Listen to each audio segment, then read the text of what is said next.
Muy buenas tardes, Son las 19 horas con 1 minuto del viernes 21 de mayo de 2021. Estamos en el Palacio Nacional de México, en la Ciudad de México, y vamos a iniciar la conferencia de prensa diaria sobre COVID-19, la pandemia causada por el coronavirus SARS-CoV-2. Hoy, como en todos los días, informaremos sobre el estado que guarda la epidemia.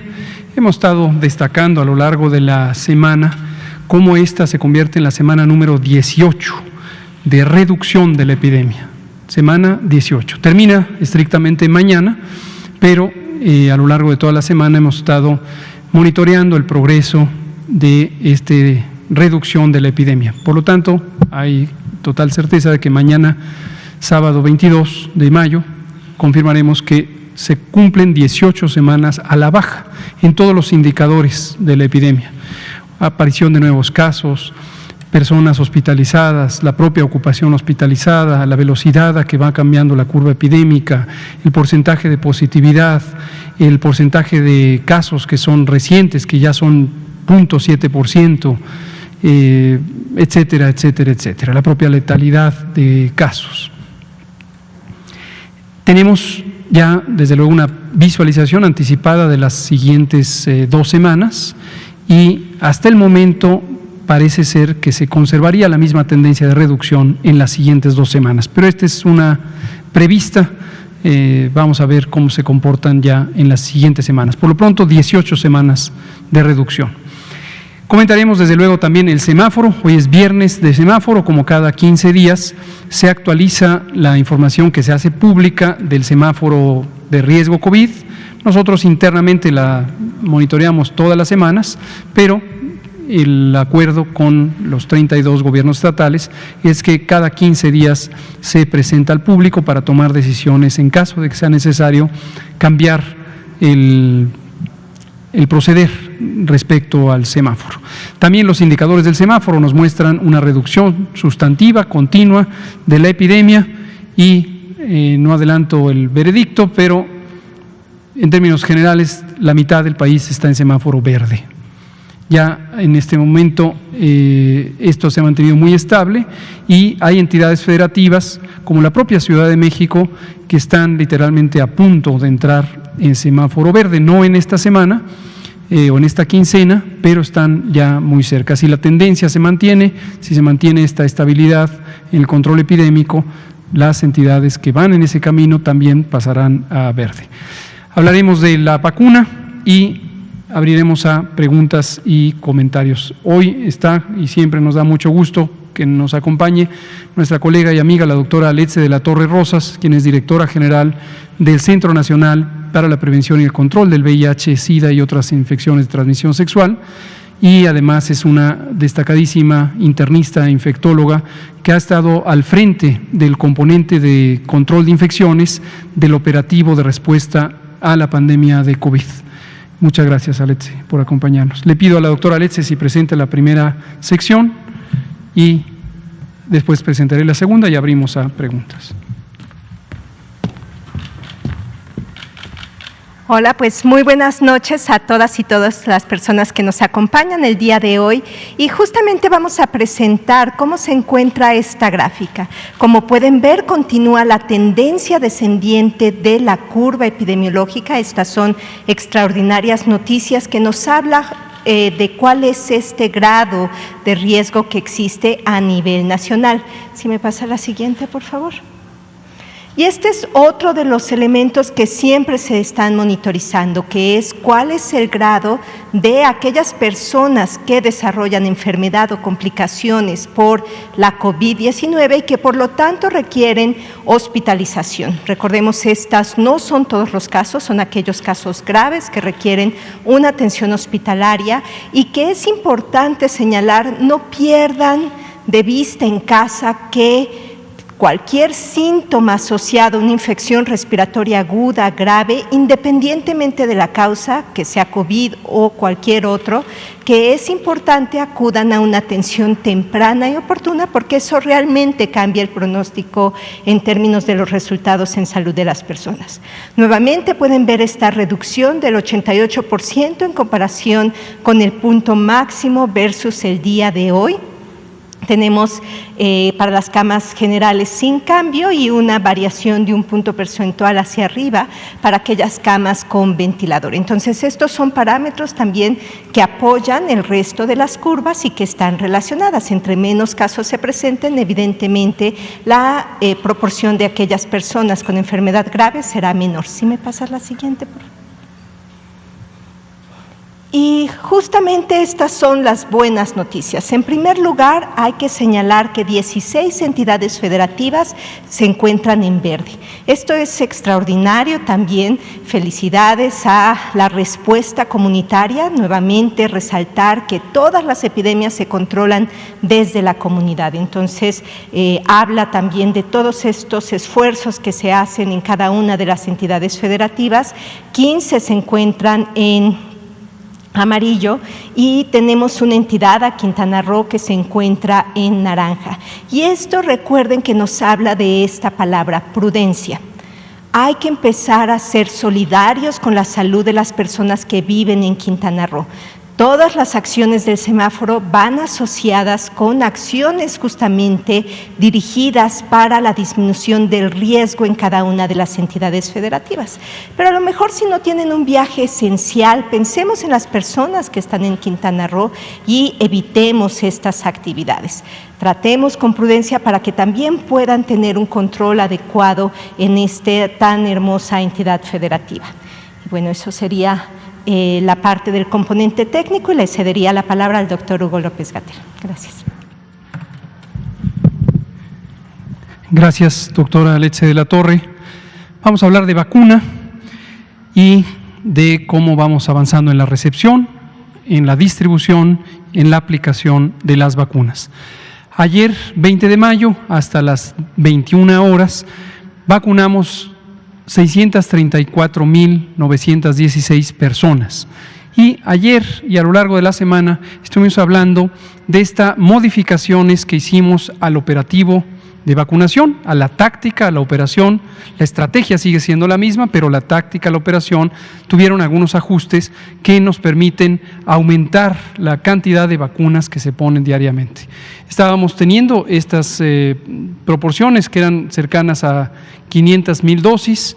Después, en la semana previa, tuvimos cerca de 600,000, un poco más, de hecho de 600,000 fue nuestro máximo, y ayer tuvimos un máximo nuevo con 728,000 vacunas. Nos vamos a mantener con un promedio de 500 a 600,000 vacunas diarias. Insisto en lo de promedio para que quede claro. Va a haber fluctuaciones, cuando se llega a una comunidad se empieza a vacunar y obviamente se completa la meta y las personas que ya fueron vacunadas ya van reduciendo el conjunto de pendientes por resolver, de personas pendientes de vacunar, y eso hace que generalmente rumbo al final de la semana empiece a bajar la cantidad de vacunas diarias.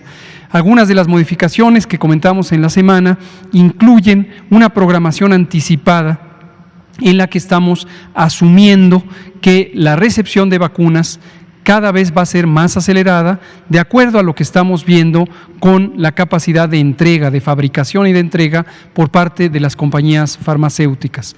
Y esto lo que nos permite es anticipar con una programación superior a 2 semanas y media cuáles son los municipios concretamente que estarán vacunando y por lo tanto los centros de vacunación que se estarán utilizando. La otra modificación muy importante es que en las zonas urbanas, sobre todo las zonas metropolitanas, estaremos usando la modalidad de macrocentros y megacentros para poder tener un flujo muy rápido, muy acelerado del proceso de vacunación. Algunos otros ajustes tienen que ver con mayor cantidad de personas vacunadoras, y agradecemos mucho aquí al Instituto Mexicano del Seguro Social, que ha duplicado, un poco más que duplicado, la cantidad de personas vacunadoras que están en el operativo Correcaminos, y también a nuestras heroicas Fuerzas Armadas, la Secretaría de la Defensa, la Secretaría de Marina. Participa también en todo el componente logístico y de seguridad y resguardo la Guardia Nacional, que está adscrita, por supuesto, a la Secretaría de Seguridad Pública. Todo esto nos permite ir más rápido, ser más eficientes, y como llegamos ya a esa cifra máxima de 728, y estaremos teniendo en promedio arriba de 500,000 a 600,000 dosis de vacuna. La siguiente, por favor.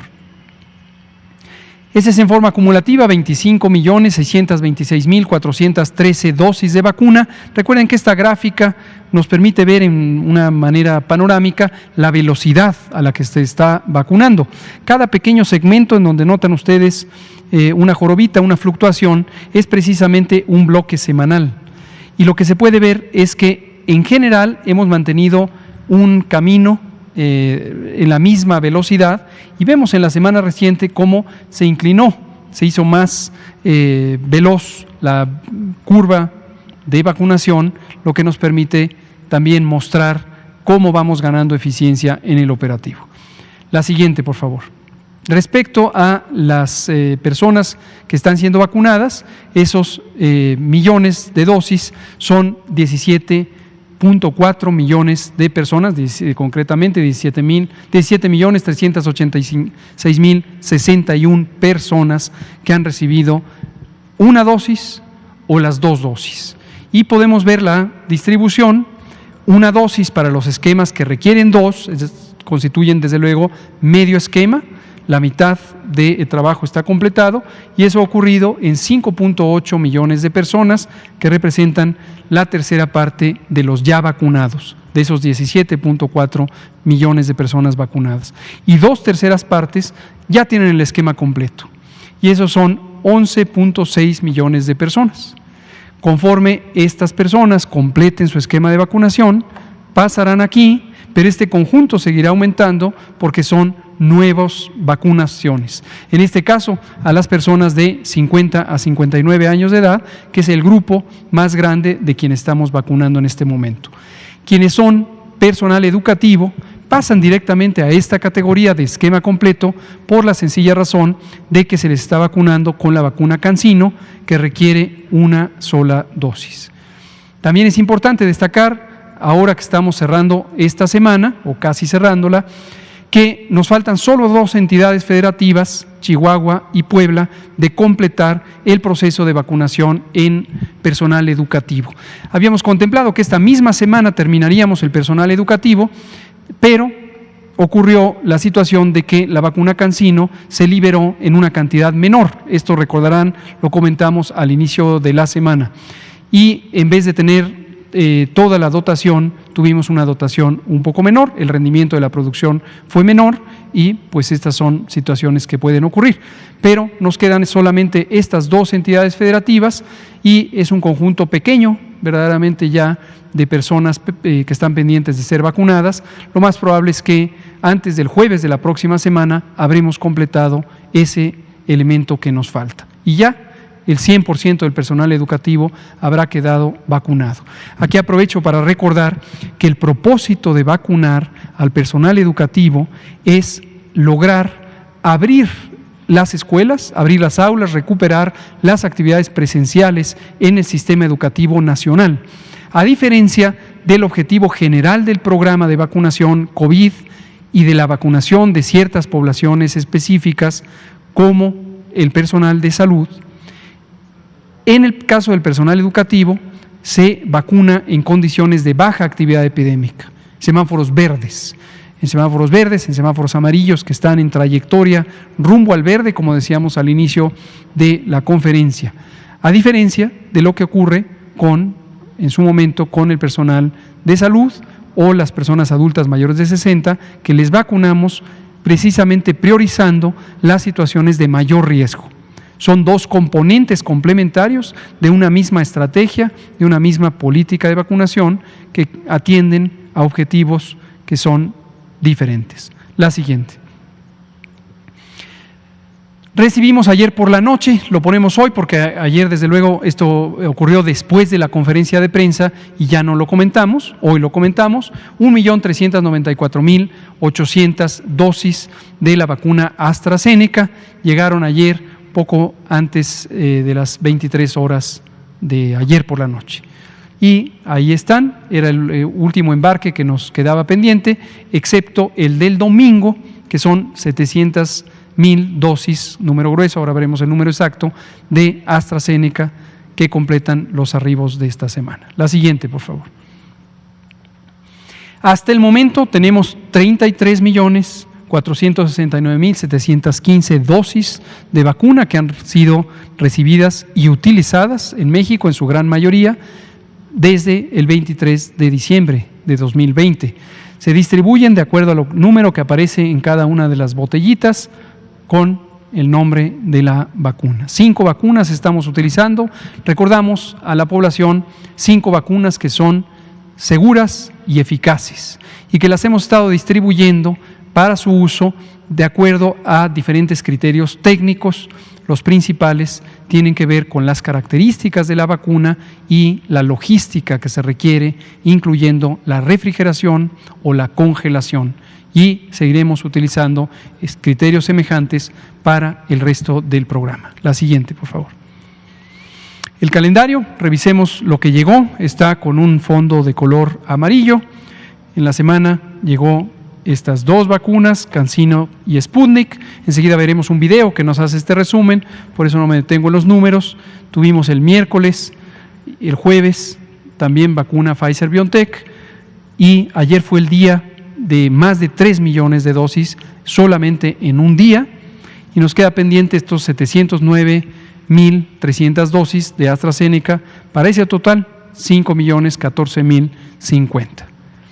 Última imagen antes de ver el video, recordar los números de contacto o el número telefónico de contacto 55 36 84 0370, 55 36 84 0370, o la página vacunacovid.gov.mx, o si usted hace un escaneo de este código QR, gracias a que Arturo nos alertó ayer, ahora estará apareciendo aquí en la pantalla y no de aquel lado, y lo puede usted escanear desde su pantalla y abrirá una aplicación de WhatsApp donde existe un mecanismo de consulta de ciertas preguntas de uso común o de presentación común. Ahora sí vamos a ver el video y agradezco también, aquí lo hago explícito, al grupo de la Dirección General de Comunicación Social de la Secretaría de Salud, quien trabaja muy arduamente para no solamente hacer la producción de material informativo, sino ayudarnos a coordinar las entrevistas, los intercambios, las captura de imágenes. Nuestro grupo es un grupo muy comprometido, muy dedicado, que además están en altas horas de la noche y a veces de la madrugada, a las 3 de la madrugada, esperando las vacunas. Ellas y ellos no aparecen en pantalla, pero siempre nos acompañan, siempre hacen un gran trabajo, nos ayudan a mantener la información también muy estructurada. Agradezco a la titular del área, la maestra Judith Coronel, y a todo su espléndido equipo, que les queremos y apreciamos mucho. Vamos a ver el video que nos prepararon, donde está este resumen. La semana que concluye marca un precedente en la disposición de vacunas por parte de 5 diferentes laboratorios para continuar con la vacunación, y con el embarque del domingo próximo, México completará 5.014.050 dosis. El lunes 17 de mayo arribaron al Aeropuerto Internacional de la Ciudad de México Benito Juárez 500.000 vacunas envasadas de Sputnik V, desarrollada por el Centro Nacional de Investigación en Epidemiología y Microbiología Gamaleya.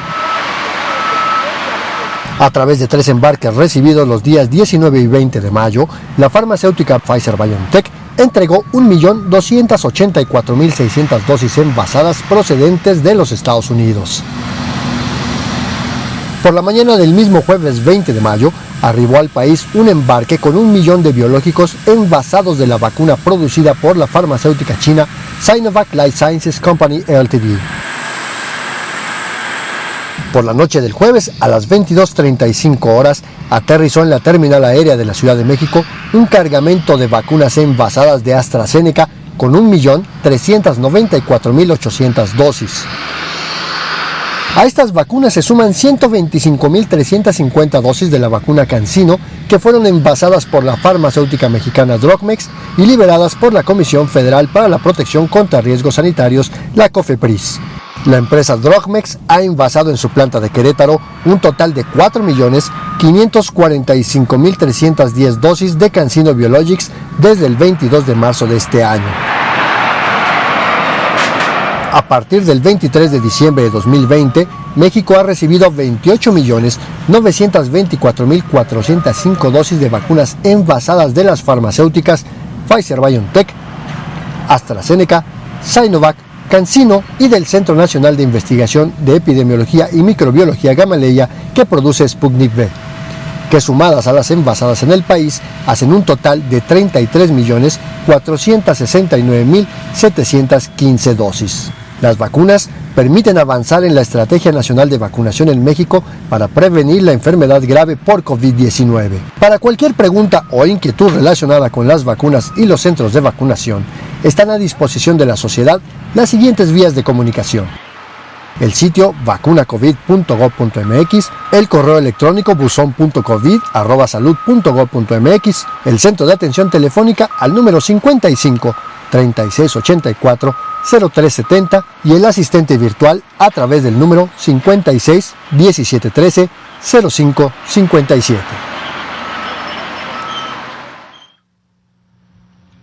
Muchas gracias. Gracias por esta síntesis de información que fue producida por la Dirección General de Comunicación Social de la Secretaría de Salud. Vamos ahora sí a abrir a preguntas y comentarios. Empecemos con Juan Hernández de Grupo Cantón Periódico Basta. Nos seguimos con Óscar y con los demás. Por favor.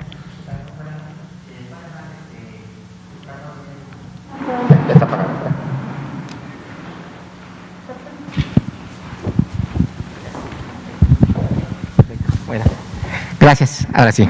Buenas noches. Doctor, bueno, pues obviamente otra vez empieza a ser usted objeto de señalamientos y el día de hoy un medio de comunicación, no voy a mencionar el nombre porque es el favorito del presidente, pues lo acaba de ya colocar en Argentina. Entonces queríamos saber ya cuándo empieza a hacer las maletas, que lo están mandando como embajador. Entonces, pues ya se le pusieron cargo, ya nada más les faltó el número de vuelo. Entonces queríamos saber pues ya cuándo empieza a hacer maletas. Sí, efectivamente veo que el periódico Reforma le gusta hacer chascarrillos o hacer predicciones, no sé fundamentadas en qué. No tengo conocimiento que me hayan requerido en ninguna otra parte que no sea la Secretaría de Salud, pero pues yo estoy atento a ver dónde se me requiere para alguna misión. Mi misión es servir al pueblo de México, es la misión de este gobierno, proteger, defender y promover el interés público. Esa es la misión que tenemos. ¿Ha pensado en renunciar? ¿Mande? ¿Ha pensado en renunciar? No, yo estoy al servicio de la nación, estoy al servicio del proyecto del presidente López Obrador y estaré siempre a disposición de cumplir la misión. Entonces no se ve usted en Argentina ni en ninguna otra parte. No, para nada, de momento no. Perfecto, gracias. Por cierto, bueno, ya que menciona Argentina, ¿vale? Puedo dar un preanuncio. La próxima semana, a partir del lunes, vamos a tener la visita de la ministra de Salud de Argentina, la doctora Carla Bizzotti, gran amiga y compañera. Hemos coincidido en muchos eventos de salud pública a lo largo del tiempo y fue quien tuvimos el privilegio de que nos recibiera en Argentina, en Buenos Aires, en la primera semana de enero, cuando fuimos a la misión especial que encomendó el presidente López Obrador para ir a conseguir la vacuna Sputnik V. También le acompañará la maestra Cecilia Nicolini, quien es asesora presidencial, es asesora del presidente Alberto Fernández, y ellas dos son protagonistas de primera línea, ejemplares, precisamente en todo el trabajo que hicieron en su momento para que Argentina tuviera acceso oportuno a las vacunas, y empezaron con la vacuna Sputnik V después de visitas a Rusia y gestiones, etcétera, y también han hecho un excelente trabajo en coordinar la respuesta a la epidemia. Por la amistad que nos une, por eso tenemos conocimiento directo del buen trabajo, el trabajo técnico tan sólido que hace el gobierno de Argentina en el manejo de la epidemia. Comentábamos hace unos días, desafortunadamente están viviendo una situación difícil porque en este momento se están incrementando los casos. Y aquí es importante tener en perspectiva justamente este fenómeno estacional que comentábamos ayer a pregunta de Óscar. Argentina, desde luego, creo que todo el mundo lo sabe, está en el hemisferio sur. El hemisferio sur en este momento, en vez de estar en la primavera, finales de primavera, próximo a iniciar el verano, como lo estamos aquí en el hemisferio norte, ellos están al revés. Ellos están al final del otoño, próximos a empezar el invierno, y esto les da una condición climática muy propensa a la expansión de las epidemias de virus respiratorios, y es muy probable que esto sea una de las principales explicaciones por las que no solamente en Argentina, sino en varios países del cono sur, en América, se esté presentando esta actividad epidémica. Pero regreso a preanunciar con mucho gusto que nos acompañarán el próximo lunes la ministra de Salud de Argentina, la doctora Carla Bizzotti, la asesora presidencial, la maestra Cecilia Nicolini, y vamos a tener varias actividades. El lunes estaremos en una actividad muy técnica, muy específica de cooperación en materia de salud pública, con base en colaboraciones existentes y nuevas prospectivas que en su momento platicamos con el presidente Alberto Fernández al inicio de enero, y se contempla que el martes estarán con nosotros en el Pulso de la Salud y estaremos hablando del tema específico también que es de interés de ambas naciones en este momento, que es la próxima liberación de las vacunas AstraZeneca que se envasan aquí en México. Ya habíamos comentado que hace un par de días el canciller Marcelo Ebrard, acompañado por el embajador de Argentina, acudieron a la planta de Leomont, allá en Ocoyoacá, Estado de México, a ver los últimos detalles, y se estará liberando la vacuna posiblemente el propio lunes o el martes, y es parte de la misión, quizá el elemento fundamental de la misión a la que viene la ministra. Pero vamos a aprovechar el tiempo y vamos a estar trabajando. Vamos a ver si podemos lograr que también nos acompañen aquí en la conferencia para que comenten al respecto. Eso es lo que tiene que ver con Argentina. Quizá de ahí Reforma oyó algunas noticias, pero hoy no está aquí Natalia Vitela, pero por si toma nota ya le explicamos de qué se trata. No se trata de embajadas, se trata de trabajo. Muchas gracias. Óscar, por favor, adelante. Óscar Sosa, de Enredate Digital. Mi pregunta va referente a acerca de la marcha gay que se menciona que es por cada año, y pues hay actividades que se van a hacer. Entonces, aprovechando la visita de la doctora, sería preguntarle cómo están las cifras en cuanto a las personas que tienen infección de VIH, cómo será la vacunación para esas personas en el programa que se tiene para esta vacunación, y ¿qué hay acercamiento de los organismos que llevan a cabo ese tipo de manifestaciones cada año, y si de una u otra forma se van a hacer también festejos por ese mismo tema? Entonces, ¿hay acercamiento para evitar que centros nocturnos y todo esto se propaguen y que sea también un foco de infección o preocupación para las autoridades federales como locales de la Ciudad de México? Muchas gracias. Adelante, doctora. Muchísimas gracias, y gracias por la pregunta y por el espacio para comentar al respecto. Como siempre, y es un mensaje hacia toda la población, cualquier persona con vida sexual puede vivir con VIH. Esto nos lleva al siguiente elemento. Todas las personas necesitamos realizarnos nuestras pruebas en términos de saber cómo estamos en nuestra salud, una prueba rápida para VIH, para sífilis, para hepatitis, ahora que tenemos también un tratamiento universal y gratuito para el mismo, y esto nos permite identificar a las personas que viven con VIH y desconocen su estado serológico. ¿Por qué es importante y por qué es tan relevante su pregunta? Lo importante aquí es cerrar esta brecha. En México existen estimaciones, de hecho estamos por terminar las estimaciones que se realizan cada año con las diferentes instituciones, con los datos nacionales en coordinación con ONU-SIDA.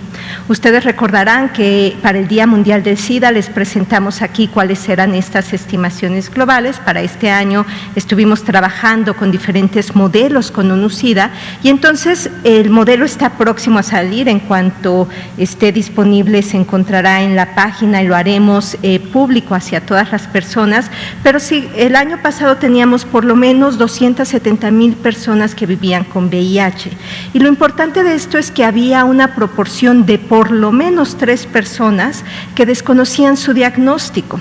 Recordemos que el año pasado existió la pandemia y que muchas personas dejaron de acudir a atención, entonces lo que es predecible que pase es que esta brecha se incremente. Entonces, el llamado directo a la población es realícense las pruebas. ¿Por qué? Porque una vez realizada la prueba, si ésta es reactiva y se confirma el diagnóstico, con un tratamiento adecuado, las personas que viven con VIH van a tener una calidad de vida similar a las personas que no viven con VIH. Y entonces, esto también nos lleva al siguiente elemento, que es justamente los tratamientos antirretrovirales, la necesidad de esta optimización que desde el 2019 se ha estado trabajando y en lucha gracias a la coordinación de la parte académica, de salud pública, de las líderes comunitarios, organizaciones de la sociedad civil.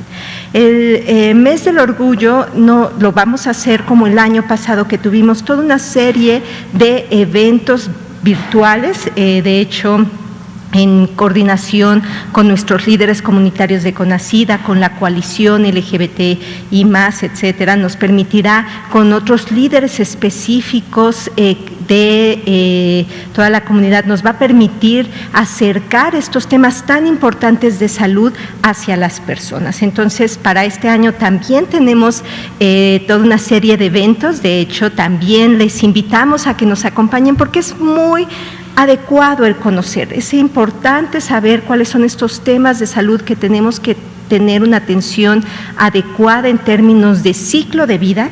No es lo mismo lo que requiere un adulto mayor que lo que requiere un neonato, una mujer embarazada, pero también que sean adecuados para cada una de las personas. No es lo mismo lo que requiere en términos de atención a la salud un hombre que tiene sexo con hombres, que una mujer trans, que una persona que usa drogas, que una persona que vive en comunidades indígenas. Todas las personas requieren una atención que sea adecuada para ellas y es justamente a través de estos vínculos, a través de estos seminarios liderados por la comunidad que podemos acercarnos. En términos de la vacunación, recordemos que desde el principio en la parte de la Estrategia Nacional de Vacunación y con todo el apoyo del CONACYDA se hizo la introducción de grupo como prioridad a las personas que viven con VIH como una de las comorbilidades de prioridad, pero que también tenemos nuestro grupo asesor experto que una vez que se hacen los análisis se identifican cuáles eran los mayores riesgos y evidentemente esto ha dictado la política de vacunación. Las personas adultas mayores, las personas que tienen arriba de 50 años tenían muchísimo mayor riesgo por el resto de comorbilidades y sindemias que se asociaban. Entonces, en los siguientes pasos, sin duda ya empezaremos a ver estas estrategias dirigidas justamente para las personas que viven con VIH. Y aquí el mensaje es: las vacunas son seguras para las personas que viven con VIH. Si usted vive con VIH, no tema en vacunarse, es bien importante que lo haga, al igual que otra serie de vacunas que protegen su salud. Gracias. Muchas gracias, doctora Letze de la Torre. Liliana Noble, Pulso Saludable, y enseguida Janet Galindo. Gracias. Buenas noches, Liliana Naurio de Pulso Saludable. Doctora Alexa, me gustaría conocer un poquito sobre, se hizo mucho revuelo el lunes por el anuncio en la conferencia de prensa de la doctora Claudia Sheinbaum de este estudio Mosaico, y entiendo que hay al menos 30 mexicanos participando de él. Si nos pudiera platicar un poquito, entiendo que es la fase 3 ya de esta probable vacuna contra el VIH, si nos pudiera platicar un poquito de esta historia y por qué tendría que ser tan relevante para nosotros en este momento. Y una segunda pregunta para el doctor Gatell. Gracias. Muchas gracias. Sí, estas son de las buenas noticias en términos de salud pública. Afortunadamente existen este avance de la tecnología de vacunación y el avance científico que está pugnando justamente para identificar si la vacuna, que es la que se está aplicando en este estudio internacional, no solamente participa México, participan otros países, nos permite identificar si protege esta vacuna contra la infección. Al igual que otras vacunas, es importante señalar que esta no se asocia a infección por VIH, sino es una vacuna que lo que hacen es vacunar a unas personas y ver, de acuerdo al riesgo de exposición, cuáles las personas que se lograron proteger con este tipo de intervención. Esto es muy relevante porque para el control de la pandemia por VIH, recordemos, es una pandemia y tiene que tener también toda nuestra atención, al igual que lo hacemos para la pandemia por SARS-CoV-2, existen estrategias que se denominan de prevención combinada. ¿Cuáles son estas estrategias de prevención combinada? Evidentemente la parte y el pilar de salud sexual, educación, evitar la discriminación, el estigma, el acceso a condones, tanto internos como externos. Ustedes recordarán el video que pasamos en el Día Internacional del Condón, lubricantes también, que es importante. Otro pilar que se recomienda para ciertos grupos en términos de profilaxis preexposición, que son medicamentos que se toman para evitar o disminuir el riesgo de infección, o profilaxis postexposición, que se recomienda para las personas que llegaron a tener algún encuentro sexual sin uso de preservativo. Entonces es importante, si desconocen el estado serológico de la pareja, que pudiesen tener acceso a estos. Pero en estos elementos no se tiene, al final es un acceso y una intervención muy específica en cada punto. En cambio, si estamos hablando de una vacuna que realmente disminuya el número de infecciones, vamos a poder cambiar el rumbo de la epidemia. Y el rumbo de la epidemia en México y el rumbo de la epidemia a nivel internacional. Recordemos que México es parte de los países de la coalición, que justamente lo que se busca es que en estos países podamos reducir fuertemente, y ese es nuestro compromiso como gobierno, el disminuir el número de casos nuevos de VIH. Y esto sería una estrategia adicional al resto de las estrategias que no podemos dejar de pensar en ellas a lo largo del tiempo. Entonces son extraordinarias noticias, se encuentra en 3 entidades federativas, y esto también habla y es un reconocimiento a la capacidad técnica, la capacidad científica de estos grupos que están liderando el proyecto en nuestro país. Gracias. Sí, doctor Gatell, ayer en la reunión que tuvo con que se tuvieron los gobernadores, ustedes publicaban en redes sociales que establecieron una serie de protocolos a seguir ahora para las elecciones. No sé si me estoy adelantando o nos pudiera platicar de una vez, o si lo van a pensar hacer después, no sé. Con mucho gusto, y gracias por sacar el tema.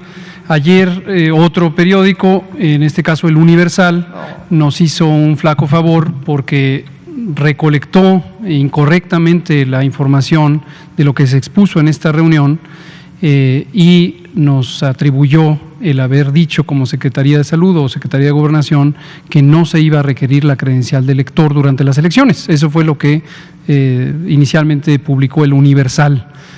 Afortunadamente después se dieron cuenta de su error y lo corrigieron, pero por si acaso alguien recibió esa noticia, es una noticia incorrecta. En este caso no falsa, sino incorrecta. Y por la noche tuve una conversación, como siempre amigable, con el presidente del INE, el maestro Lorenzo Córdoba, con quien hemos mantenido un diálogo técnico para este propósito, precisamente para coordinar lo que a cada quien le compete y defender lo que a cada quien le compete, que es el derecho a los derechos político-electorales, que le compete al INE, y a nosotros nos compete el proteger la salud, el derecho a la protección de la salud. Pero hemos encontrado, como ya habíamos platicado en otras ocasiones, desde las elecciones del año pasado, en Hidalgo y Coahuila, un punto de encuentro, un mecanismo de coordinación muy productivo. Y estos protocolos precisamente se hicieron así, ya lo habíamos también relatado en otra ocasión. El INE, el Consejo General del INE, reclutó a la colaboración de especialistas en salud pública con mucho talento, con mucha capacidad, hicieron varios protocolos. Estos protocolos estuvieron alineados a los protocolos generales de seguridad sanitaria. Tuvimos la oportunidad de revisarlos, de comentarlos, encontramos que algunas observaciones mínimas, pero que estaban muy completos. Y lo que ayer se difundió nos estorba, entonces quiero decirlo explícitamente para que quede claro. La credencial de elector es el documento de identificación único e indispensable para las personas votantes. Por supuesto que va a ser requerido. Esto no lo digo yo. Ayer acordé esto con el presidente del INE, y aquí lo estoy diciendo, que nadie se confunda, la credencial de elector va a ser requerida para todas las personas que tengan la intención de votar. Ahora, ¿qué es lo que ha cambiado? Que por seguridad sanitaria, por protección, para evitar contagios, lo que no va a ocurrir en las casillas es que se pida el traspaso mano a mano de esa credencial. Normalmente cuando se va a votar, las personas votantes llevamos nuestra credencial, vamos a ilustrarlo, llevamos nuestra credencial, la entregamos al funcionarios de casilla, la toman con sus manos y ellas y ellos recolectan los datos. Eso no es lo que no va a ocurrir ahora. La recomendación es que la persona votante lo tenga en su mano y lo muestre, lo sostenga, para que las y los funcionarios de casilla observen los datos, al reverso y al anverso, los registren, verifiquen que se está en el registro de electores. Entonces, así es como va a funcionar. Eso es lo que explicó ayer el doctor Ricardo Cortés en la reunión quincenal que tenemos con las autoridades estatales, con los gobernadores, la gobernadora de Sonora y la jefa de gobierno de la Ciudad de México. Ahora, además, se comentó que existen 9 protocolos, hay un protocolo general y hay 8 protocolos específicos para cómo conducirse durante el proceso electoral, tanto las personas funcionarias de casilla o de las distintas unidades operativas del proceso electoral, como las personas electoras. Y en cada fase, en cada movimiento prácticamente del proceso, hay especificaciones que nos permiten disminuir los riesgos de contagio COVID. Hay modificaciones incluso poco estructurales de las casillas. Otro ejemplo es la cortinilla que normalmente se ponía para enclaustrar a la persona votante durante la emisión del voto, no se va a poner. Se ha cuidado que eso no implique que está en peligro la secrecía de su voto. Obviamente estarán más distantes los puntos de votación de cualquier otro posible observador inadvertido. Pero visualícese que aquí lo que interesa es no tener una cabina cerrada en el punto de votación, porque obviamente esto podría generar un ambiente de aerosoles que, si una persona votante estuviera contagiosa de SARS-CoV-2, le podría transmitir al siguiente persona votante. Pero en síntesis, estos protocolos han sido muy bien estructurados durante varias semanas, meses incluso, gozan del consenso por parte de la Secretaría de Salud, que lo revisamos.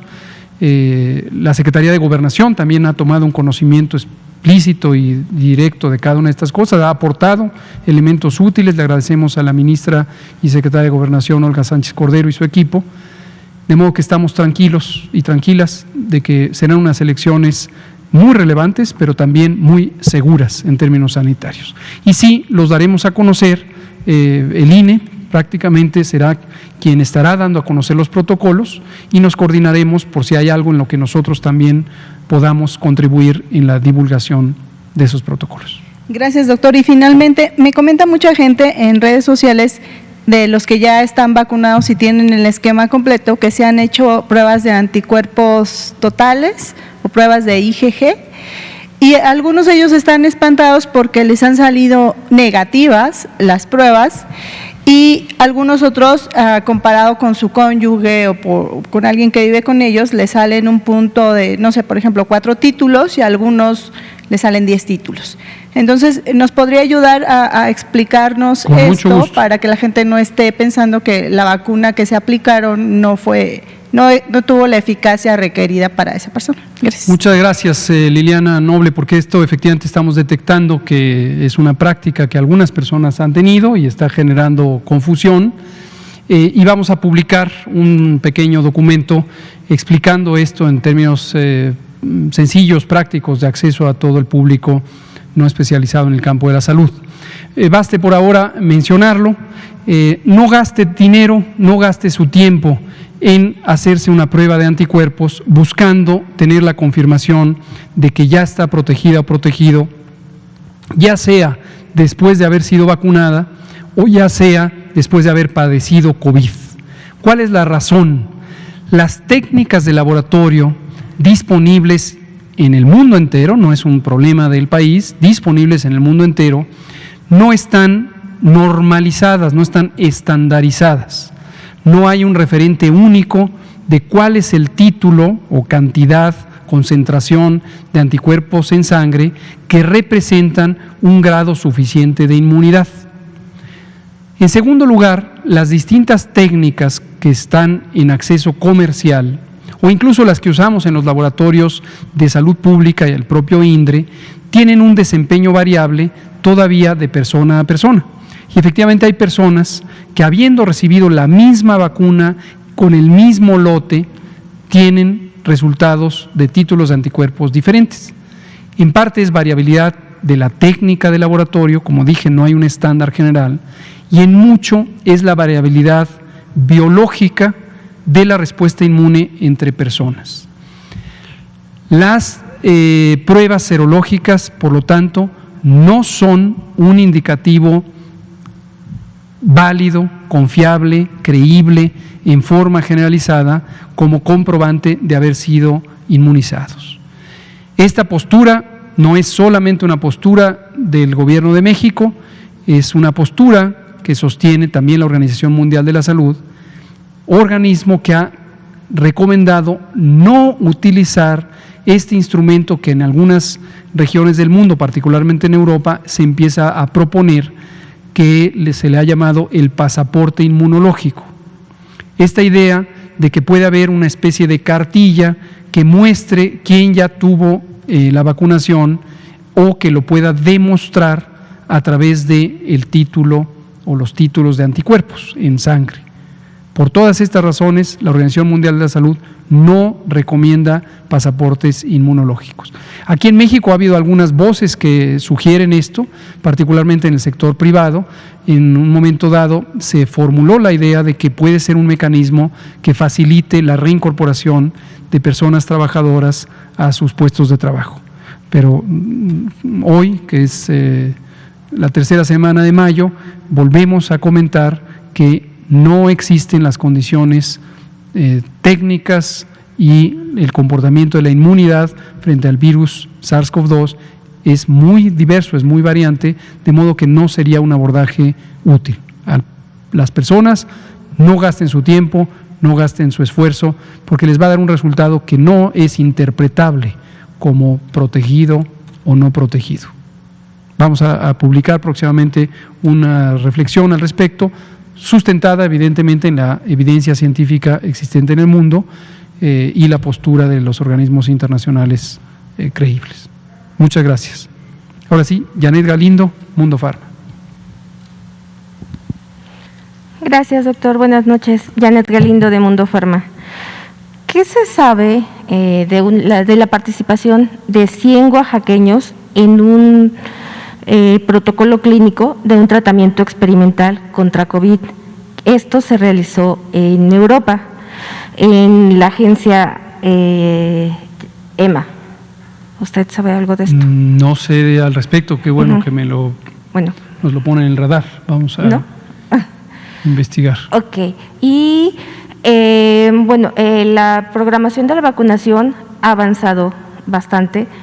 ¿En un momento dado se ha pensado o cree que haya la facilidad y de que ya a la fecha, de que ya se cumplan con todos los grupos de vacunación, considerar a los niños de 12 a 18 años, que es el grupo que quedaría pendiente? Sí, en principio sí. Desde el punto de vista de salud pública, las personas menores de edad, menos de 18, pueden tener un papel importante en la transmisión. Okay. Está documentado con la evidencia que se genera o se ha generado a lo largo de la epidemia durante 2020 y lo que llevamos de 2021, que las personas menores de edad, niñas, niños, adolescentes, tienen menor probabilidad, menor proporción, menor porcentaje de casos de enfermedad entre quienes se infectan con el virus. Y aquí recordamos que en enfermedades infecciosas es común que exista la situación de alguien infectado, no enfermo. Esto a veces confunde a las personas no familiarizadas con el campo de la salud, pero es sencillamente el agente infeccioso está en el cuerpo, pero no está provocando ningún síntoma. Esto es lo que también se llama portadores asintomáticos.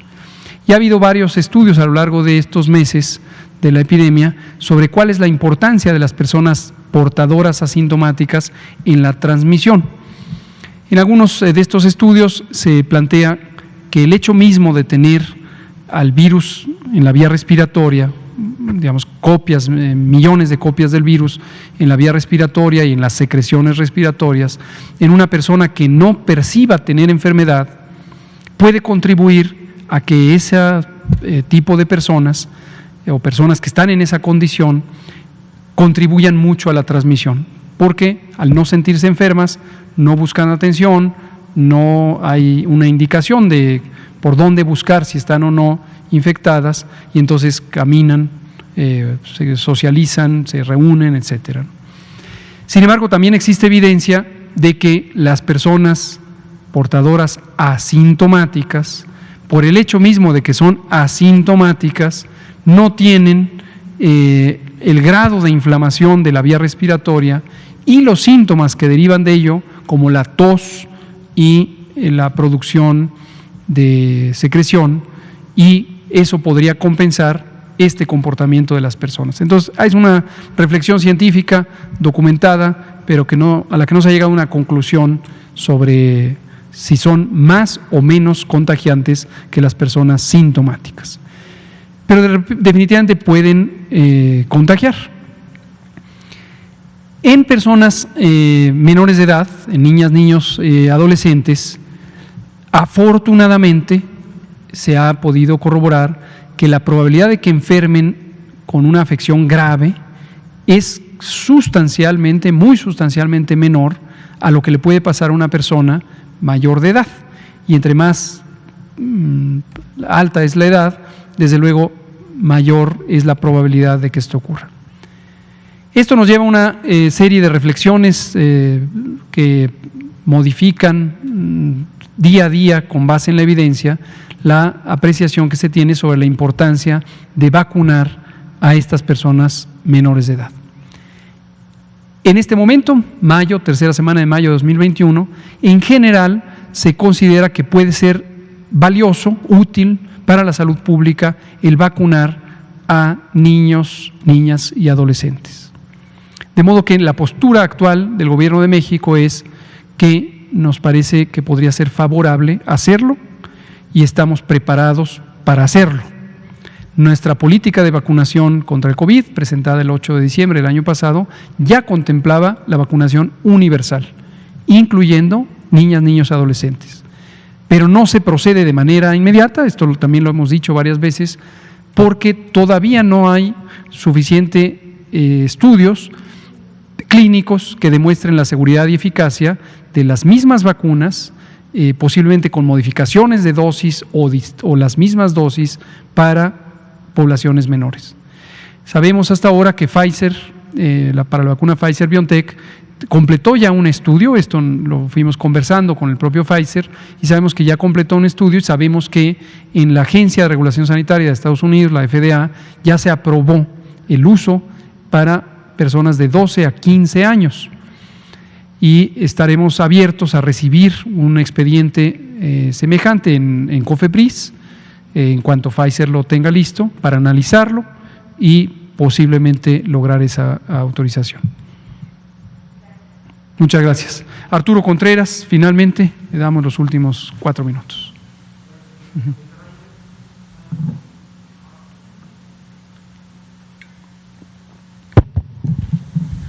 Ahora sí, buenas noches. Arturo Contreras, de pie de página.